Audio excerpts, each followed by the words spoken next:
Good morning, everybody. Welcome to Sales Chatter, the logistics podcast with the mission of helping 10,000 reps hit a million GP. I'm your co-host, Ryan Mohamed. With me is my good friend, the bodacious cowboy, president and CEO of RGTX Logistics Solutions, Jeff Dickinson. How you doing this morning, brother? Good, my man.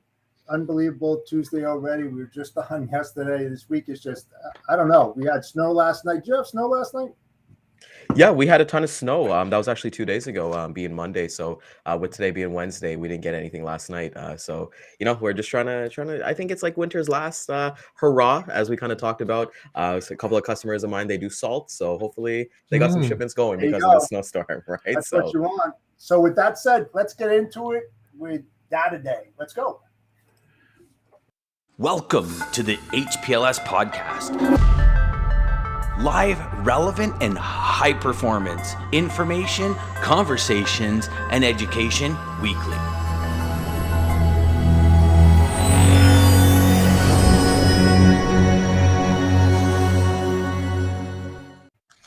And there we go. We're so excited. One of my favorite days of the week. We get to spend some time with Dean, Principal Analyst at DAT and co-host of DAT IQ Live every Tuesday at 10 a.m. Welcome, Dean. How you doing this morning, my friend? Yeah, good. I just plowed my driveway. It's always bittersweet, right? The snowplow guys are making money. The salt guys are making money. Not enough snow to haul away in the dump trucks, but it's just good to see the guys out plowing and making money. Yeah, and this guy right up here, he's making money moving salt. There we go. It's a win-win for. And you know what? Add to that too. Those Uber drivers skip the dishes. Those guys are making money because everybody wants to stay home. Because I know we ordered a pizza last night, so shout out to those guys as well. So we're so excited. We had a lot of snow here, but gosh, it's turned into a wintry mix right now. So it'll be, once it gets cold, it'll freeze up. But we've had some like coast to coast weather, right? Winter storms, Olive, Piper, the two storms. We had blizzards in Los Angeles, like just crazy. All on the 2-year anniversary of the Polar Vortex. Yeah, crazy weather. How much snow did you get up there? We only got about 4 inches, but it's I blew the first 2 inches off with my yard leaf blower. Yeah, and then the rest has turned to a bit of a mess, so it'll melt away. No, as you kind of mentioned, that was actually segueing to our first point, Dean, which is amazing. It is the 2-year anniversary of the Polar Vortex, and I know that there was extreme weather impacts. It was crazy 2 years ago. I know for myself, freight was all over the place. But what can you tell us about being the 2-year anniversary of that and any kind of impacts that it's had on the market? Yeah, normally cold events like the Polar Vortex really move the needle because if you recall, we had I-40 shut down for 4 or 5 days. I measured the capacity hit at about the same number of trucks off the road as you would see between Christmas and New Year, about 10%, which is significant, right? So that was enough to move the national needle in terms of spot rates. It was the most severe movement in spot rates from a weather event because the prior Polar Vortex was 2014. But that was pre-ELD. And the big difference this time around was ELDs made it a lot different to catch up and guys ran out of hours. And it really did cause a capacity crunch. Last week, though, didn't move the national needle very much at all. It did in some markets. I mean, there's some markets in particular in flatbed where the market was, impacted. But by and large, if you think about when I looked at all of our 135 freight markets, and then I sort of select all the ones where the storm went, rates were flat across the board. But when you dig into some of the individual markets like Minnesota that was hard hit, I was out there last week. It was pretty nasty. Flatbed rates are up 11 cents a mile. Averaged about 204, which is about where the national average is. Further north in St. Cloud, there was a bit of a hit. Not so much in the refrigerated market. You normally need really, really cold weather for shippers in bulk to flip over to refrigerated trailers for dry freight with sort of protect from freeze added to the bill of lading. We normally see that and again, this is pretty back of the envelope math, but I normally see spot rates move when the ambient gets to +7. When it gets below +7, that tends to be just, again, rough numbers where shippers look for a refrigerator to keep freight warm. Even in dry van, we didn't see much of an impact. Even in California, right, where they had, blizzard conditions the first time in 30 years, there's so much capacity there. We still didn't see the market move significantly from what has turned out to be a coast-to-coast multi-week weather event. So that was sort of the parallel I drew on our show yesterday, Ryan, was, this week is the 2-week anniversary of the Polar Vortex. The freight market never recovered from that all the way through until early 2022. Maybe, probably it would have been a solid year that the market was upset because of that change in capacity. It wasn't just that, of course. We had all the other things going on in the supply chain and all the shortages, all the labor shortages, etc. So weather was a pretty big story for a lot of people this week, but it really didn't move the needle that much in the freight market. And of course, that's I guess good news when you think about all the catastrophic losses that people are experiencing. Yeah, that's one of the biggest things that we kind of looked at too, because, I know that the conversation that we're kind of always kind of having, and Jeff, you can probably agree with this, is that, hey, there's a lot of capacity in the market, right? So what's really going to be that kind of like needle kind of goes into there. So what can you tell us, speaking of that, like as we're kind of going, we're currently in like, I would believe kind of like the quiet season of our shipping and everything like that. How has dry van rates and reefer rates been across the board? I used the expression on our show yesterday that rates are searching for the bottom. I think I said a bottom, which is clearly the wrong way to say that, but they are searching for the bottom, and which I couldn't edit out of the live show, but I got it right today. So when I say they're searching for the bottom, they're kind of up and down a penny per mile, maybe a bit less than a penny per mile. They've been bouncing around at $1.74. Our short-term forecast is very pessimistic. It sees $1.50 a mile in its crystal ball. I think it's too aggressive. I think we're in between seasons. As we've talked about a lot, they haven't announced the Vidalia onion pack date in early April. That, in my mind, is the starting line for the produce season. We're starting to see some volume of strawberries come out of Florida, but that's not enough to move the national needle. So it's not until you get into the warmest April months that you really see, all of that volume coming out of the southeast, which is really where it all starts. You see Florida volumes peak up until May when it gets too hot. But then north of that, you start to see a lot of volume in the Tifton market, Georgia market, South Carolinas. So that's really what I'm looking for, is that pickup. The models aren't seeing that yet, Ryan. We're not seeing that in the market. We're not even seeing it in the refrigerated models. Refrigerated sitting at around $2.04 per mile, the same as flatbed. It's $1 per mile lower than this time last year. And when you look at some of the lanes, like some of the reefer lanes are really scary. Scary depends on who you are, right? If you're a shipper, they're great, but from a carrier, a lot of these big lanes are, $1 per mile lower than this time last year. That's sort of average, refrigerated rates. So it's not getting to the commodity level.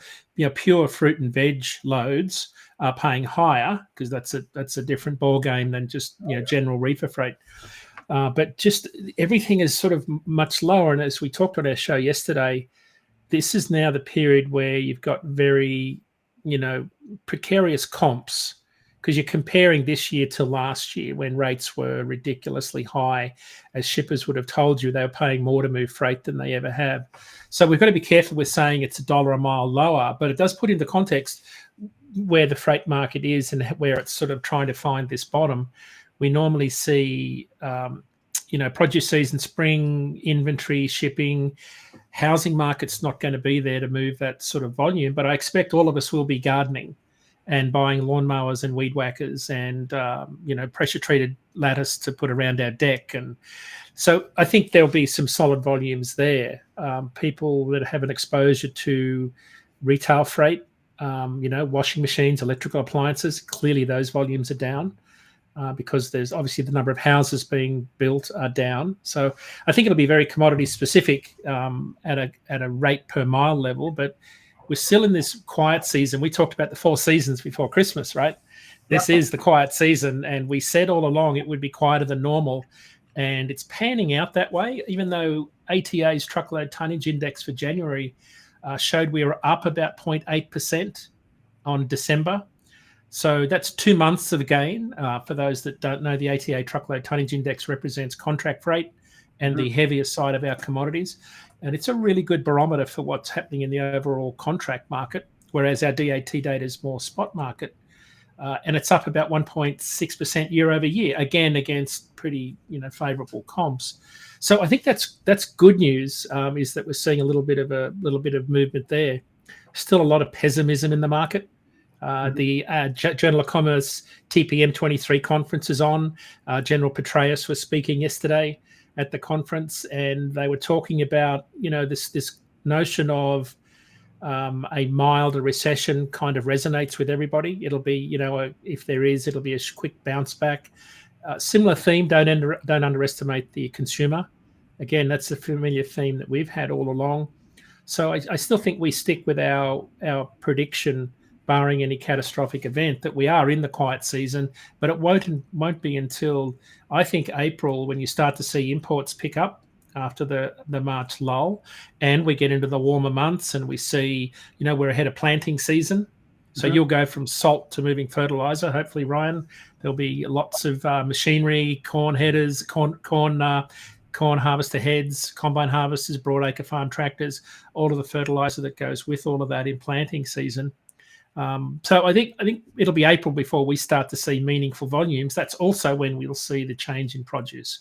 And all of those things combined normally provide some lift in the market from a demand perspective. I did notice today that February's numbers for the number of carriers exiting the market was about 1,808 carriers. So that's the net. So when you think about all the carriers coming in and going out, we lost 1,800 in the month of February. We lost 2,900. We lost 2,900 in January. We lost 1,700 in December, 2,000 in November, and 1,000 in October. So the average, we're running at about 2,000 a month is the average since October that we lose in terms of net capacity, right? So, but I think the important point here is that it's bottomed out. It bottomed out in November, and it hasn't decreased further. So we're still losing capacity, but the rate of departures from the industry has slowed right down, and even showing signs of turning back up towards the positive. So we've almost got 4 weeks worth of data in, and it looks like that the bottoming out trend is solid because it's been there for 3 months. November clearly was the worst, which I think both of you said anecdotally, jived with what you were seeing in the market. And of course, we're looking for that, that black line to hit the green, which is the positive. But so if you think about, rates are bottoming out, diesel prices are dropping. We're still in the quiet season ahead of April. We've got a little bit of room to go before rates really do bottom out, to answer your question specifically. But anecdotally, carriers are still struggling, even though diesel's down to, was it 439, I think, this week.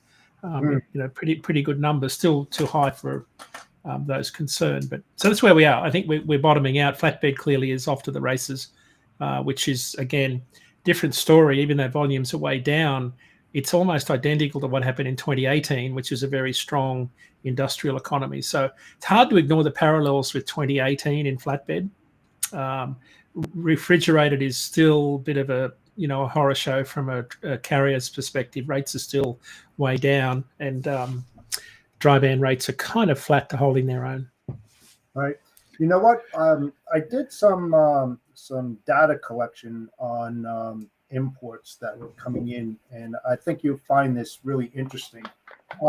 Last year, the whole of 22, Los Angeles did 9.911 million. Long Beach did 943. Oakland 2,337,000, and the Port of Washington 3,384 million, or 16,432,000. All right. Right. Interesting enough, Houston was up to 3.97 million. Savannah was at 589 million. New York, New Jersey 9,493,000.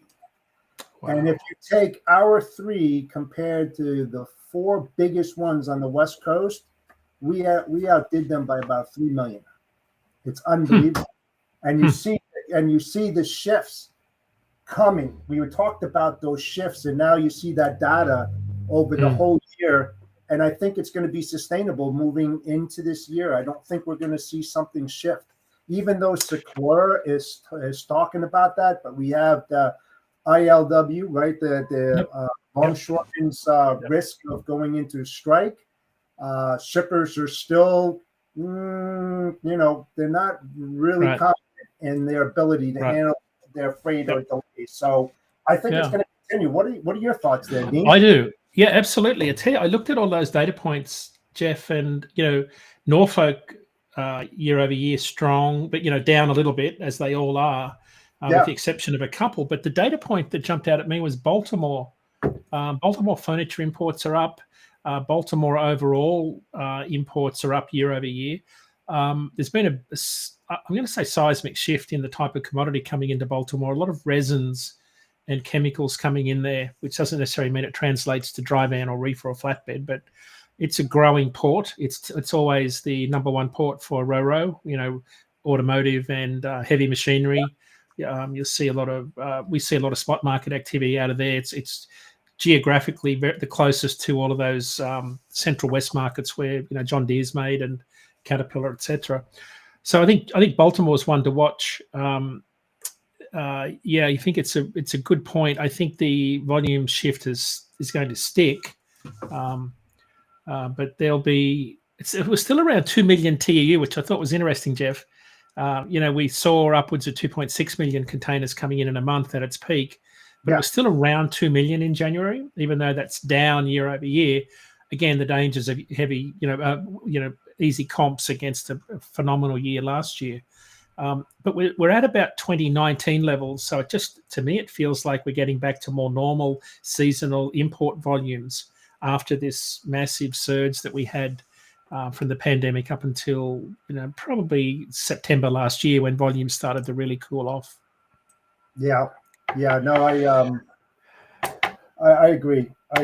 And I don't know. I think we're in for a very bumpy road.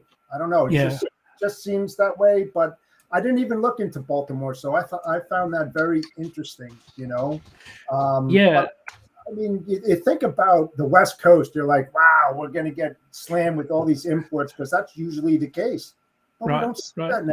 I mean, it's a huge shift. I mean, when you see a shift of over 3 million, I mean, when you think about that, right? And you're only looking at 3 major ports out here in the east, if you want to call it that. If you put that line down the middle of the United States and looked at Houston, Savannah, and New York, right? Compared to 4 ports over there in the west, and we outdo them. I mean, when was the last time that you really saw that happening? It's very unique. It's a very unique. Yeah, it is. Yeah. And now I look at those rates. I mean, I got rates right up here, going from Ontario, California to Edison, New Jersey, a medium of 5,468. I mean, that's just so crazy moving vans going west to east.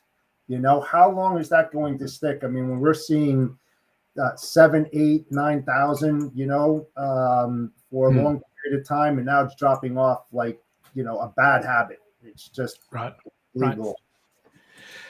I was just thinking about the Pacific Northwest. You mentioned some of those markets up there.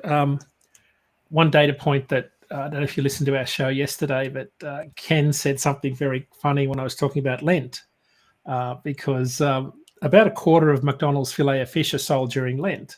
Right? Sure.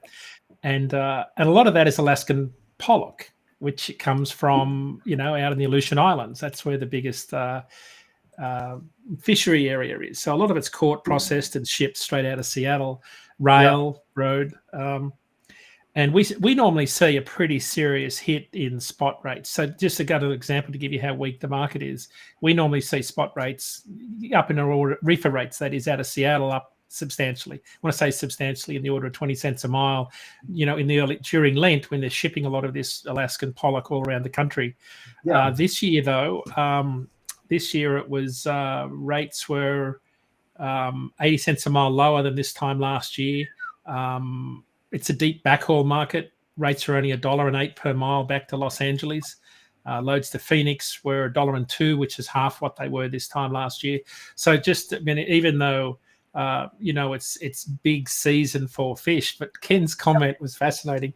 He said it's not just fish. He said apparently when it comes to meat that it's okay to eat.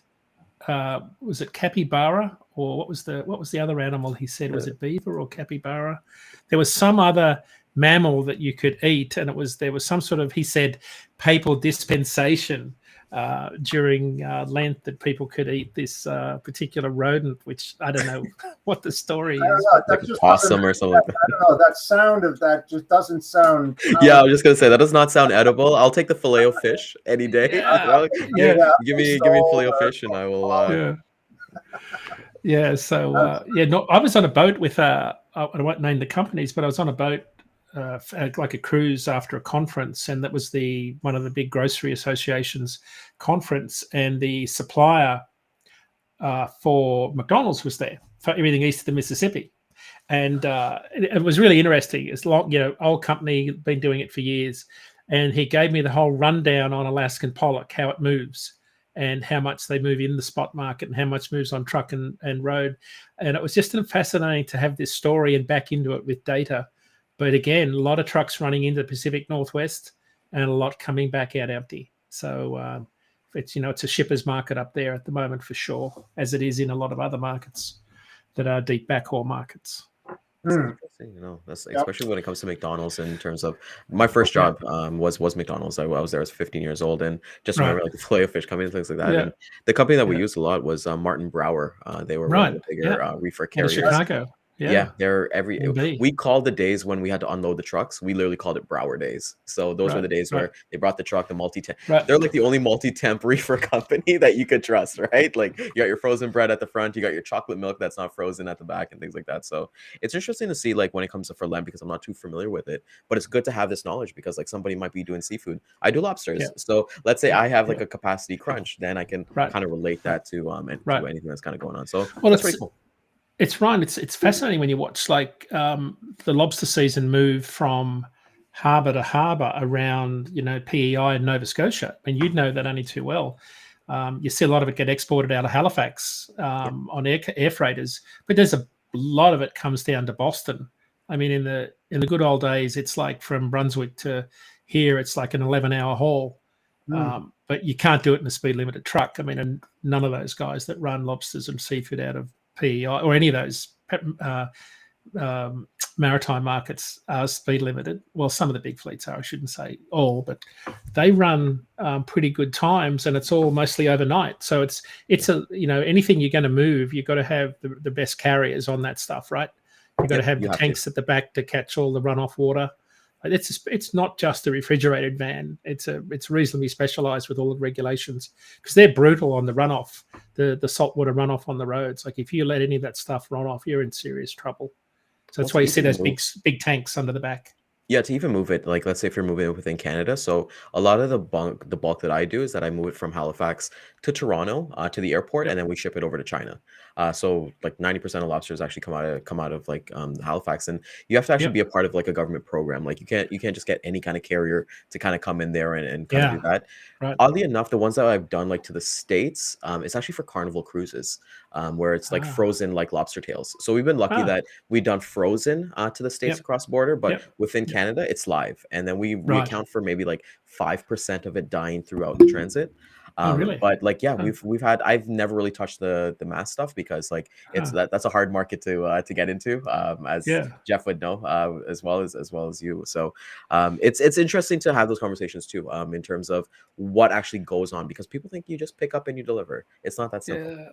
Well, I use the analogy that carriers in the spot market are like the 5-year-olds chasing a soccer ball around a soccer field on Saturday morning. It's like this little swarm. Well, that's what capacity is like. When those rates go up, or lobsters are in season, or strawberries are pumping out of Lakeland, or apples in upstate New York, you want to bet they are there to take advantage of those rates. It's seasonally predictive when it comes to where capacity moves, for sure. Which reminds me, produce season in Florida is starting. We didn't really dig into it much, Ryan, but the strawberry, I think, I'm just trying to look for the date for the Plant City Strawberry Festival's coming up. I think it's March the 1st or 2nd. Is it this week it starts? Plant City Strawberry Festival is quickly here. Normally it starts, March the 2nd to March the 12th is the Plant City Strawberry Festival. If you haven't been, it's a fascinating fair, but it's all centered around produce, and you will see nothing but strawberry stands with some of the biggest strawberries you've ever seen in your life. And it really is the peak of the strawberry harvest in that particular area. And there's a huge produce market there, a lot of spot market activity. So it starts, tomorrow? I guess tomorrow, and runs through the first 2 weeks. Florida, according to the USDA, in January last year, Florida accounted for 28% of January's strawberry production. The other 67% came across the border from Mexico through far Texas in the Rio Grande Valley. But from a winter perspective, this is when you'll see strawberries coming out of Florida, which is why you normally see some sort of a lift in spot rates. Reefer rates out of Florida, 85 cents a mile lower than this time last year. Again, I think this is a hangover effect from Hurricane Ian. We said this as much when we were before Christmas, that it had delayed planting season. So I suspect that's part of it. So we still haven't seen significant volumes come out of there, but we should see Florida produce volumes start to pick up. And to your point, Ryan, this is when you'll start to see refrigerated rates northbound out of Florida start to increase significantly through May. It will shift from less of a backhaul market to somewhat of a backhaul market on the produce side. So, and that's why you'll find it harder to get trucks to run north for, the rates they're sort of running out of there now with around $1 a mile. Interesting. I think this is a great segue to talk about the Mid-America Truck Show.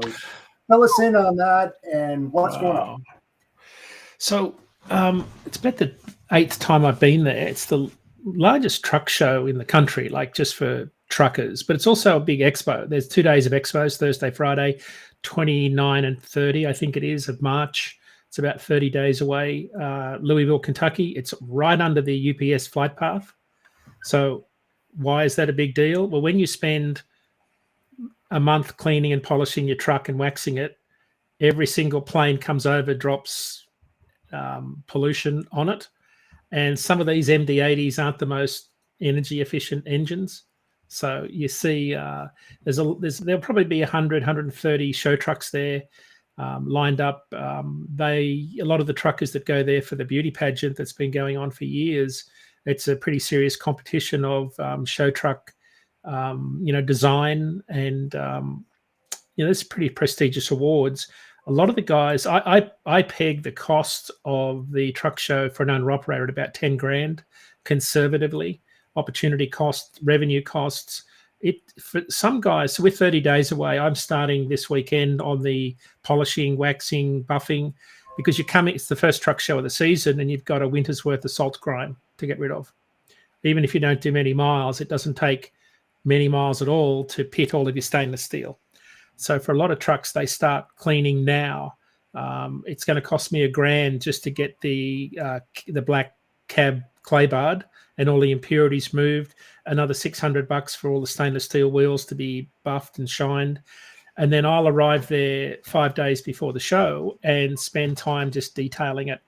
But what will surprise you is I won't be the first. There will be dozens and dozens of tractor trailers there and people underneath their trailers with the wheels jacked up, picking out rocks out of the tread with a screwdriver. Yep. They have to do what they call clock their wheels. And when you have to clock your wheels, you've got to jack up all of your tires and make sure that all the writing of the brand name is identical on every wheel. That's the level under there too, right? Yeah, that's the level of detail you get to. Guy said to me last year, "Did you clock your wheels?" I said, "What are you talking about? I shined them." And he said, no. You got to line them up. You got to do all this. Guys, so. I have to take off. I got a situation here, so I'll talk to you soon. All righty. Okay. Take care, buddy. Yeah, so it's a pretty big deal. Like but DAT's got a big booth there. LV Shane's going to be there on the Saturday night. There's 15,000 tickets that you can get at the DAT booth. It's a lot of fun. It's kind of split between two parts, Ryan. Thursday, Friday is the expo side where you can go to all of the booths or look at new equipment, new trailers, new trucks. Sirius XM will be there. I'll be on their show. They're doing a live show from there. The Life by the Mile podcast will be there. So there's lots of podcasters going on around the show. So there's a lot of social media activity. And then on the Saturday, it's when a lot of the drivers turn up that have finished their work week. So Saturday is Drivers' Day, essentially. So you see a lot of exhibitors kind of spend Thursday, Friday, setting up, running their booths, and then they kind of leave out Saturday afternoon. But Saturday is a pretty big day, big parade at the end. So I have to say it's exhausting for me because, standing around your truck for all those days is pretty hard work. But it's a lot of fun. You get to connect with the industry, talk to drivers, learn about what's going on, and see what new equipment and what new data is available from some of the vendors. It's always good to see that. It's always good to see what new technology platforms are coming out on the market from all the different exhibition booths. But there are thousands and thousands of booths. You have to take your walking shoes. It's a pretty big deal. Yeah, I know Jason of Trucking Pros, Jason Nesbitt, he's going to be there with his truck, the Trucking Pros. Yeah. And they've got they did a wrap where it's like say for the troops, and it's like really cool to kind of see. And it brings up a thought, Dean, because I'm a social media kid. Well, I'm not a kid. I'm a grown man now, but I'm a social media person. And when I'm on TikTok, I see a lot of drivers. They're posting about their journeys, and they're making trucking to me, for lack of better terms, they're making it sexy again. Being able to kind of go for the first time. I think this TikToker's name Alex Nino. He has 3.2 million subscribers on TikTok, and he's just a truck driver. And I've learned about how they take showers when they go to the truck stops, how they got to get the code and they got to punch it in, and then all those things from there. So I think when it comes down to the Mid America Truck Show, it's important that we give so much exposure to all these fun stuff like TIA and Manifest and all these fun ones, right? Those are the cool ones, but these are the most important ones. I personally believe I think we should have had a booth there, but maybe next year we'll have a Sales Chatter booth out there. Is there a booth number that you're going to be at, Dean? I know you're going to be represented with yourself, and then you're going to be representing DAT as well. How can people, if they want to come shake your hand and have a conversation with you, where well, I appreciate the opportunity. If they want to come and say g'day, and I can teach you how to say it. It's booth number 65216. 65216. We're in the West Wing. So when you go to the West Wing, it's sort of off to the side. The West Wing will then take you straight out to where all the show trucks are, where Jason Nesbitt, I think you said. Yeah. Yeah, where his truck will be. My truck will be there. I'll be there early. I'll be probably somewhere hopefully up the front. So that's the spot to go and talk to drivers and just get them talking about their lifestyle. You're right about TikTok. It's interesting. On my Instagram profile, I sort of jokingly say I'm in charge of pumping up everyone's tires because that's my role, is as an advocate for the industry, promoting the industry and putting a positive spin on it. But the TikTok thing is a whole fascinating world of its own. You see the underbelly of the industry where, drivers are unhappy, depressed, tired, want to get home, sick of waiting on a shipper's loading dock. You see that side of the industry. And then you see the humorous side, which you would only normally see when you're a trucker and following other drivers at night, listening to them on the CB. Some of my greatest memories of driving trucks are at night, listening, just chatting to other drivers throughout the night on a long journey. It's absolutely some of the best memories of my life. TikTok has brought that into everyone's home because now you can see some of these guys, and some of them are seriously funny.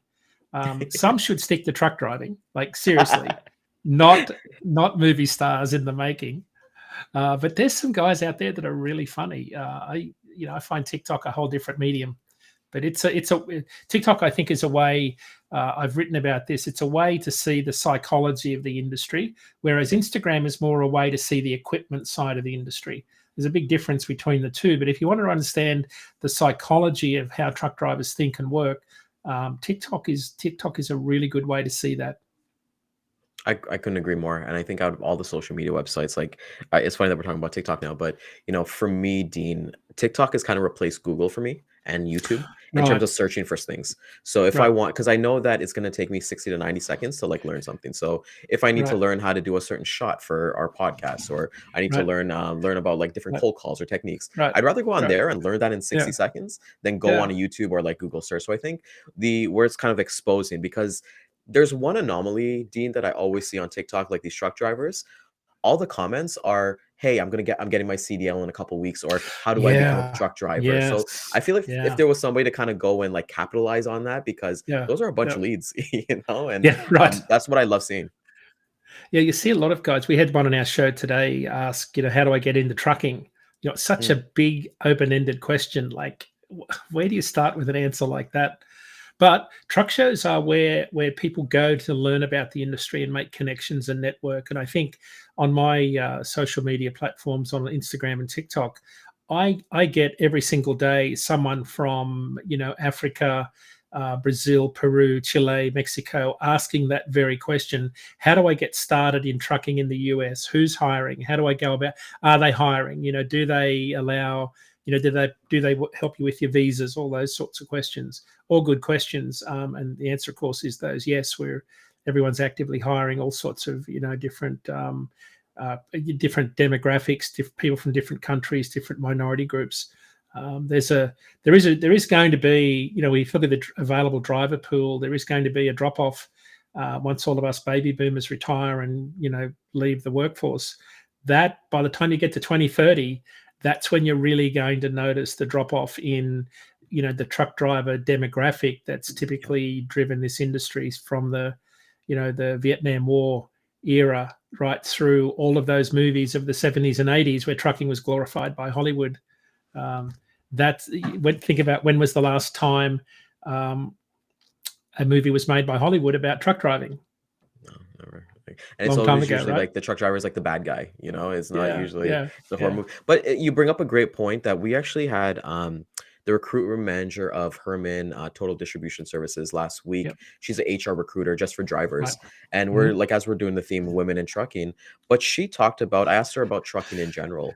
And what she said is that for the younger people wanting to get into the industry, they feel like, this is her opinion from what she's kind of seeing, is that there's so many regulations, like they're being tracked, like ELDs or like either cameras on, or there's so many things that are like monitoring them, like they're not just in the truck, that they're getting away from it. That's why like the older guys, like they could have kind of, I've kind of said this, I said this to you many times, is that if I knew trucking was a path to my career when I got out of high school or college, I would have done it. I would have traveled all across North America, done it, because that's one thing I've always wanted to do. But she said, like, the handcuffs are a little bit on now, and that's that's the big drop off when, like you said, the older people or anything like that, they retire. Like she said, they just had a driver who celebrated 53 years of driving with them, so and he's their best driver. So we kind of think, what are your thoughts essentially of that when that drops off?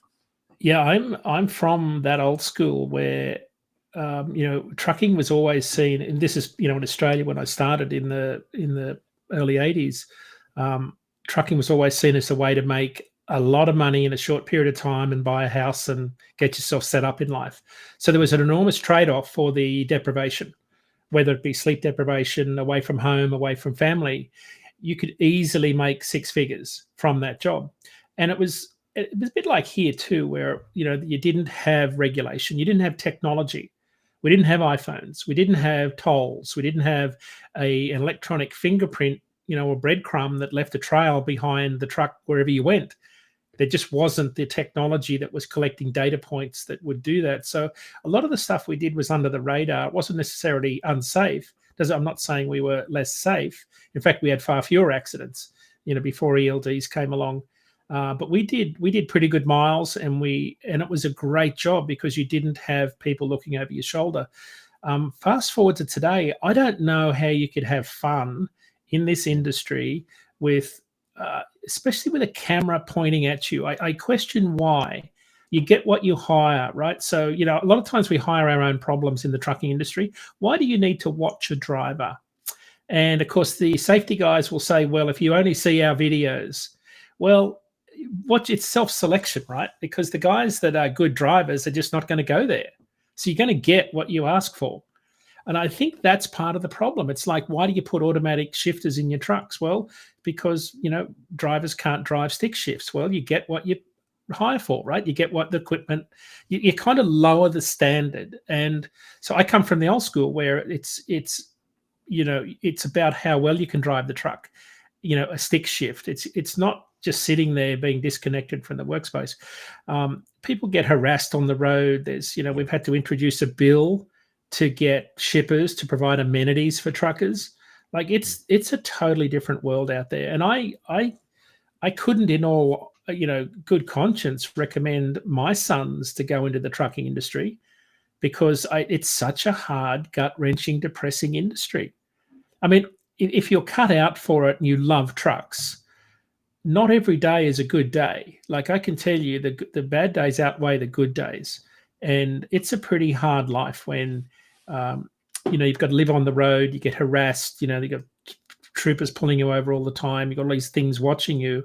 Part of me thinks that, the legal fraternity runs the industry. There's conferences you go to where people are just scared by litigation. So I don't think it's a lot of fun. I would agree with your guest that was on that there's a significant disincentive for people to join this industry because of what goes on out there. There's a lot of guys on TikTok and Instagram will talk about, we're trying to bring back the good old days. Well, yeah, the good old days are okay, but there's some truth to it. It's when drivers respected each other. You don't see that now. There is zero respect on the highway for other drivers. There was a time, Ryan, when you could count on your fellow driver to be A, respectful, and B, polite, and C, always help you if you're in trouble. Not today. Not today. The young drivers, I'd say young drivers, I've seen some middle-aged drivers do it, but the most disrespectful I see drivers doing since ELDs came along is sitting at the fuel island having their 30-minute break in the fuel island while people are lined up behind them. They will actively, not even buy fuel, pull up in the fuel island because that's a place to park because there's nowhere else to park. And they will walk inside and have a shower and a meal and leave their truck. I've seen it. I've watched people do it. And if that's about as disrespectful to your fellow driver as you get. Yeah. And now that's transcended into people disconnecting their fifth wheel while they're in there in the shop. So it's become really, really aggressive. And so you could blame ELDs for that, right? Because there is this ridiculous, 30-minute rule at the 8-hour mark. You've got to stop and have a break, and you can't move more than 5 miles an hour, and that'll trigger on duty. So, drivers apparently aren't clever enough to figure out if they fuel up and pull off the fuel island at 4.9 miles per hour, it won't trigger any on-duty drive time. But you see because of lack of parking in some spots, they'll sit there for a long period of time. I just think it's a really tough industry, and that's why I think it's become hard to find and, more importantly, hard to keep drivers. And that's really unfortunate because it's one of the best, like I said, had I known this as a college kid coming out, is something I definitely would have tried. And it's that ability to kind of go make. And the one thing that we don't shine a lot about is that I look at that as the freight broker as well, Dean, is that this is an industry that you can come in, really, really bust your tail and make a lot of money and get out. I know Jeff is a person who wants to kind of like stay here forever and things like that. But even myself as a freight broker, like I have like an exit plan because, hey, I love doing this, but this is it's not worth the gray hair or anything like that for doing this for 15 to 20 years. Right. And just kind of like going lucrative from there. And just come back to the drivers. Do you find that maybe it's like a diversity kind of thing? Like, as you mentioned, that when you go on LinkedIn and TikTok, you get a bunch of messages from people wanting to kind of come over. And it's just, hey, it's just the cultures or the cultural differences are a little different. Yeah, very different work ethic depending on the minority group also, Ryan.